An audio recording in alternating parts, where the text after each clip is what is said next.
দেখুন, হুমায়ুন কবির সাহেব গিয়েছেন, সমবেদনা জানাতে গিয়েছিলেন, এত পর্যন্ত ঠিক ছিল।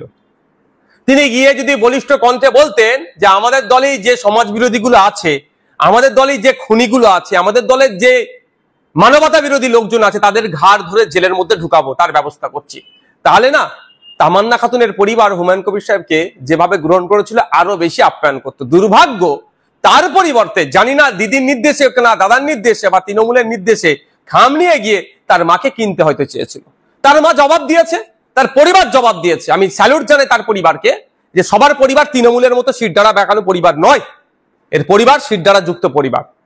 দেখে জবাব দিয়েছে যে আমার মা, ওনার মা বলে ডাকে, বিয়ের 15 বছর পরে বাচ্চাটি হয়েছে, মানে স্বাভাবিকভাবে আদরের বাচ্চা। আর বাচ্চাটির মধ্যে অনেক অত্যন্ত ট্যালেন্ট ছিল।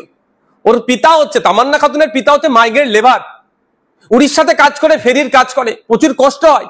মেয়ে বলেছিল বাবা আব্বা আমাকে একটু বড় হতে দাও, আমি বড় হয়ে কাজ করবো, তোমাকে ফিরিয়ে নিয়ে চলে আসবো। মানে এত তামান্না, এত আশা ছিল।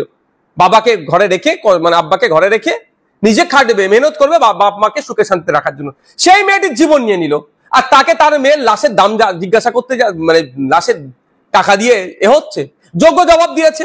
এখন হইচই হচ্ছে, তৃণমূল কংগ্রেস ব্যাকফুটে যাচ্ছে, ব্যাকফায়ার হয়েছে। এখন হয়তো ধামাচাপা দেওয়ার জন্য, ড্যামেজ কন্ট্রোলের জন্য দেখলাম হুমায়ুন কবির সাহেবকে একটা শোকজ নোটিশ দিয়েছে। ওইরকম শোকজ নোটিশ সকাল বিকেল ভরতপুরের হুমায়ুন কবির সাহেবকে দিচ্ছে, অনুব্রত মন্ডলকে দিচ্ছে। কি লাভ কি হবে? এসব ভাবে শুধু মানুষের ধামাচাপা দেওয়ার জন্য, ড্যামেজ কন্ট্রোলের জন্য এগুলো দিচ্ছে। চরম ভুল কাজ করেছে। সুইটেবল টাইম ছিল না ওটা। যদি মনে হতো আর্থিক সহযোগিতা করার দরকার, ওই ক্যামেরার সামনে নয়, পরবর্তী কোনো সময়ে গিয়ে তাকে দেওয়া দরকার ছিল। হ্যাঁ, মাইগ্রেন্ট লেবার, অনেক আর্থিকভাবে দুর্বল আছে পরিবারটা, কিন্তু এখন দরকার কিভাবে শাস্তি পাবে, অন্যায়ের বিরুদ্ধে ঐক্যবদ্ধ হয়ে লড়াই করতে হবে, সেটা একবারের জন্য মনে শব্দ উচ্চারণ করেনি। ফলে যেভাবে তার মার রিয়াকশন দিয়েছে, আমি স্যালুট জানাই তার মাকে। হ্যাঁ, আর কিছু না, ড্যামেজ কন্ট্রোল হয়ে হচ্ছে। তৃণমূলের বিধায়ককে প্রত্যাখ্যান করেছে রাজ্য সরকারের, কেউ বলছে রাজ্য সরকারকে দূত হিসাবে পাঠিয়েছিল, রাজ্য সরকারের মুখকে মানে আপনি সততার চড় মেরেছে, এইসব অনেক চর্চা হচ্ছে। ওই রাজ্য সরকার ফাপড়ে পড়ছে, বলছে একটা শোকাজের চিঠি দিয়ে দাও, ওকে বলে দাও তুমি শোকাজের চিঠিতে চুপচাপ থাকো। এই হতে পারে। প্রত্যেকটা নির্বাচনে আমরা দেখছি যে রাজ্যে, আমাদের রাজ্য ছাড়া ভারতবর্ষে আরো রাজ্য রয়েছে, তেমন ভাবে আমরা কোনো হিংসা দেখি না, কিন্তু পশ্চিমবাংলায় নির্বাচন হলে হিংসা হবে, মানুষের প্রাণ যাবে। এটাকে আপনি কেমন ভাবে? এটা তো রাজ্য সরকার চাইছে বলে হচ্ছে। পশ্চিমবাংলায় নির্বাচন হবে আর রক্তপাত হবে না, এটা তৃণমূল কংগ্রেস চায় না। 2011 সালের পর থেকে যে কটা নির্বাচন হয়েছে আপনি দেখুন, মারামারি আছে। সামান্য একটা মাদ্রাসার ম্যানেজিং কমিটি নির্বাচনে, অভিভাবক প্রতিনিধি নির্বাচনে তৃণমূল কংগ্রেসকে বোমগুলি, পিস্তল, পুলিশের সহযোগিতা, গুন্ডামস্তানের সহযোগিতা নিতে হয়। সামান্য একটা মাদ্রাসার পরিচালন কমিটি, ধোলারহাটে মাদ্রাসার পরিচালন কমিটি নির্বাচনে আমরা 6-0 তৃণমূলকে পরাজিত করতাম। কিন্তু শুধু বোমগুলি, পিস্তল দিয়ে শিক্ষকদের উপর অত্যাচার, বিরোধীদের উপর অত্যাচার করে সার্টিফিকেট নিয়েছে। তা নিয়ে অবশ্য আইনি লড়াই চলছে। কিন্তু ব্যাপারটা হচ্ছে, এদের নির্বাচনে হিংসা হবে না, রক্তপাত হবে না, এটা তৃণমূল চায় না। আর কোড আন কোড বলছি, নির্বাচন হবে, মুসলমানের লাশ পড়বে না, নির্বাচনটাই বৃথা। গণতন্ত্রের উৎসবটাই ঠিকভাবে হবে না পশ্চিমবাংলাতে। তৃণমূল চাই না গণতন্ত্রের উৎসব হবে আর মুসলমানের রক্ত হবে না। নাহলে বলুন না, উপনির্বাচন হলো, ইলেকশন হলো, তার আগে প্রচার হলো, ততক্ষণ পর্যন্ত ওখানকার মানুষ শান্ত ছিল। কিন্তু খবর পাচ্ছি ওখানকার ব্লক প্রেসিডেন্টের নির্দেশে এগুলো হয়েছে। ব্লক প্রেসিডেন্ট সহ্য করতে পারলো না, কালীগঞ্জের মুসলমানরা শান্তিপূর্ণভাবে থাকবে। আমি কোড আন কোড বলছি এটা।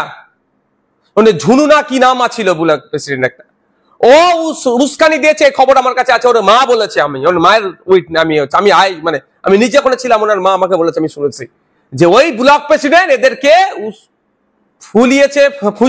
ফুসিয়ে এই কাজটা করিয়েছে। তাহলে ওই ব্লক প্রেসিডেন্টের অসুবিধা হচ্ছিল যে একটা নির্বাচন হয়ে গেল, মুসলমান এখনো মরলো না।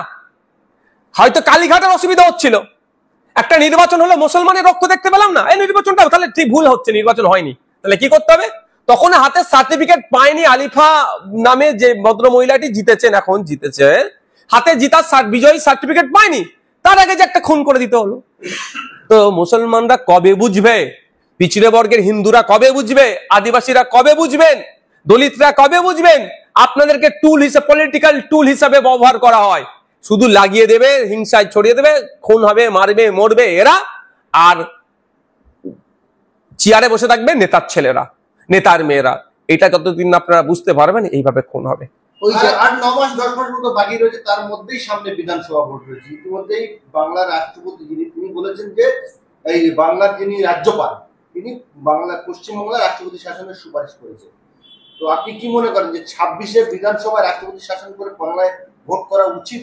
আমি একটা কথা বলছি, কোড আনকোড বলছি, যদি সেন্ট্রাল বিজেপি না চাই পশ্চিমবাংলায় শান্তিপূর্ণ নির্বাচন হোক, সেন্ট্রালের এখন ভারত সরকার যদি না চায় যে পশ্চিমবাংলায় যে অন্যায় হচ্ছে এটা অবসান হওয়া দরকার, মানুষ হিন্দু মুসলমান নির্বিশেষে, জৈন খ্রিস্টান নির্বিশেষে মানুষ তার মতামত প্রয়োগের পূর্ণ স্বাধীনতা হোক এবং গণনা কেন্দ্রে সেন্ট্রাল ফোর্স রেখে এবং এখানে স্টেটের কোনো ফোর্স থাকবে না, যদি স্বচ্ছভাবে নির্বাচন করতে কেন্দ্র চাই তাহলে হবে, আর না হলে আপনি আমি যতই চিৎকার করি না কেন কিচ্ছু হবে না। কারণ আমি বলবো এটা যে বিজেপি সেন্ট্রাল বিজেপি যত এখানে শুভেন্দু বাবুরা চিৎকার চাচামেচি করুক না কেন, ওই ধরনের দিলীপ বাবুকে মাঝে মধ্যে পাঠিয়ে দেবে, ঠিক সুসম্পর্ক আছে ওর সম্পর্ক কোনো তিক্ততা হলে এদেরকে পাঠিয়ে সম্পর্ক ঠিক আবার প্যাচ আপ করিয়ে নেবে। না হলে বলুন যেভাবে অন্যায় করেছে একের পর এক, 26,000 চাকরি বাতিল, যারা এই চাকরি বাতিলের সাথে যারা যুক্ত তাদের পুরো ক্যাবিনেটকে ধরে জেলে রাখা দরকার ছিল। এই আমাদের অভয়া বোনকে যারা খুন করলো, সিবিআই বলছে নাকি ওই দিন ওই করিডোরে 54-55 জন যাতায়াত করেছে, কজনকে জিজ্ঞাসাবাদ করেছে। সিবিআই কে পরিচালনা করে? স্বরাষ্ট্র দপ্তর পরিচালনা করে, তার সেন্ট্রাল স্বরাষ্ট্র দপ্তর পরিচালনা করে। তারপরে হচ্ছে না কেন? বিজেপি চায় না পশ্চিমবাংলায় তৃণমূল দুর্বল হোক, আর তৃণমূল চায় না সেন্ট্রালের বিজেপি দুর্বল হোক, একে অপরের পরিপূরক। সুতরাং আপনি যদি বলেন 356, 355 ঘোড়ার ডিম, কিচ্ছু হবে না। 356, 355 আমাদের আইওয়াস হবে, যদি না ভারত সরকার চায় পশ্চিমবাংলার এই অন্যায়কে বন্ধ করার জন্য ঠিকভাবে করা, কি বলে আপনার, নির্বাচন করা। যদি না ইলেকশন কমিশন অফ ইন্ডিয়া চায় যে আমি স্বচ্ছভাবে নির্বাচন করব, তাহলে এই 355, 356 দিয়েও কিছু হবে না।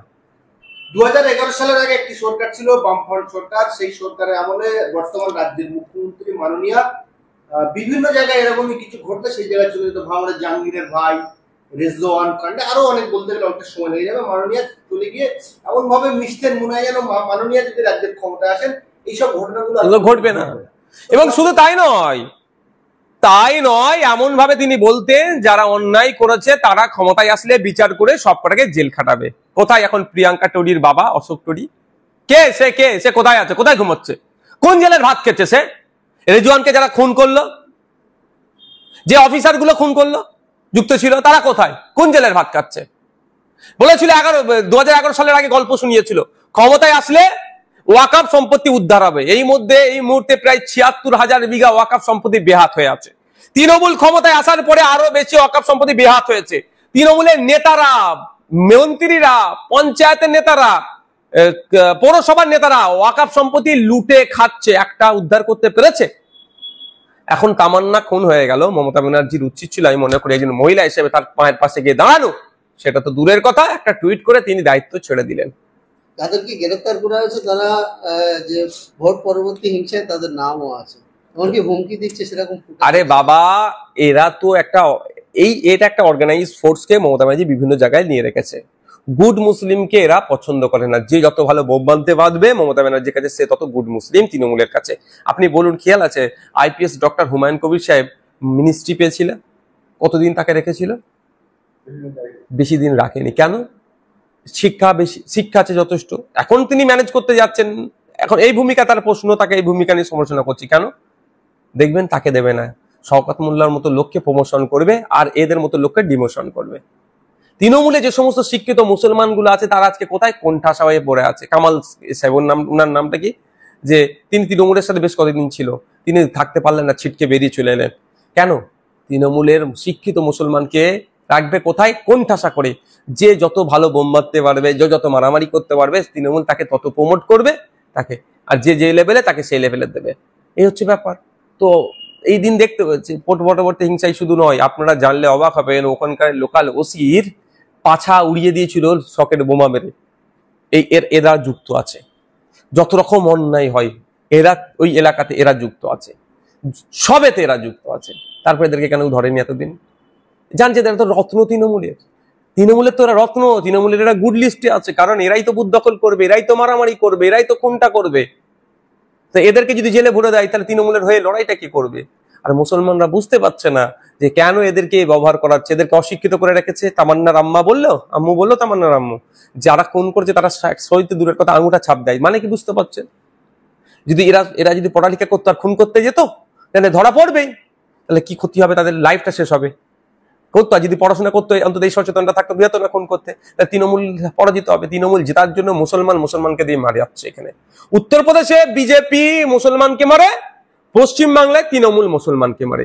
উত্তরপ্রদেশের বিজেপি ধর্মীয় পরিচয় যে মারে হিন্দু, আর যাকে মারে সেটা ধর্মীয় পরিচয় হচ্ছে মুসলমান। আর পশ্চিম বাংলায় আরো ভয়ঙ্কর ব্যাপার, পশ্চিম বাংলায় রাজনৈতিক পরিচয় তৃণমূল, ধর্মীয় পরিচয় মুসলমানকে মারছে পশ্চিম বাংলায়। আরো ভয়ঙ্কর পরিস্থিতি উত্তরপ্রদেশের থেকেও পশ্চিম বাংলাতে। ওখানে হলে প্রতিবাদ করে পশ্চিম বাংলার, আর পশ্চিম বাংলায় হলে প্রতিবাদ করে না, মুখে দিদি দেওয়া কিছু নিয়ে বসে থাকে, টাকা পয়সা যা দেবে মুখে বুঝে নিয়ে বসে আছে, লাড্ডু দিয়ে দিয়েছে মুখে নিয়ে বসে থাকো। শেষ প্রশ্ন করবো আপনাকে, যে কালীগঞ্জের যিনি বিধায়িকা হয়েছেন বর্তমানে, তিনি নিশ্চয় বিধানসভায় আসবেন, তার সাথে সাক্ষাৎ হলে এই প্রসঙ্গে কি বলবেন? তিনি অবশ্য বলেছেন যে আমি কোনো উৎসব করবো না, কারণ কালীগঞ্জের একজন মেয়েকে আমরা হারিয়েছি। দেখুন, আমি একটা কথা বলি, আমি অনুরোধ করবো আমার ভিডিওটা যদি উনি শোনেন, যে ইমিডিয়েট তামান্নার আম্মার কাছে ওনার যাওয়া দরকার। আমার বিশ্বাস তামান্নার আম্মার কাছে গেলে তামান্নার আম্মা ওনাকে দূরে সরিয়ে দেবে না। উনি একজন মেয়ে, তামান্নার আম্মা একজন মেয়ে। সহমর্মিতা জানানোর জন্য আমার ভিডিওটা যদি উনি দেখতে পান, ওনার কাছে অনুরোধ করছি, আপনি যান, তামান্নার মাকে আশ্বস্ত করুন এবং গিয়ে বলিষ্ঠ কণ্ঠে বলুন, এই গুন্ডা মস্তান খুনিরা, সমাজ বিরোধীরা, কুলাঙ্গার গুলোকে জেলে ভরা হবে, বাইরের ভাত নয় জেলের ভাত খাওয়ানো হবে, ওদেরকে যাবজ্জীবনের ব্যবস্থা আমরা দায়িত্ব নিয়ে করব। এটা বলিষ্ঠ কণ্ঠে বলে আসুন। এইটা যদি আপনি যেটা বললেন, আমি বিধানসভায় দেখা হলে কি হবে, বিধানসভায় যদি কোনো সময় ওনার সাথে আমার দেখা হয়, আমি এই কথাটাই ওনাকে বলবো।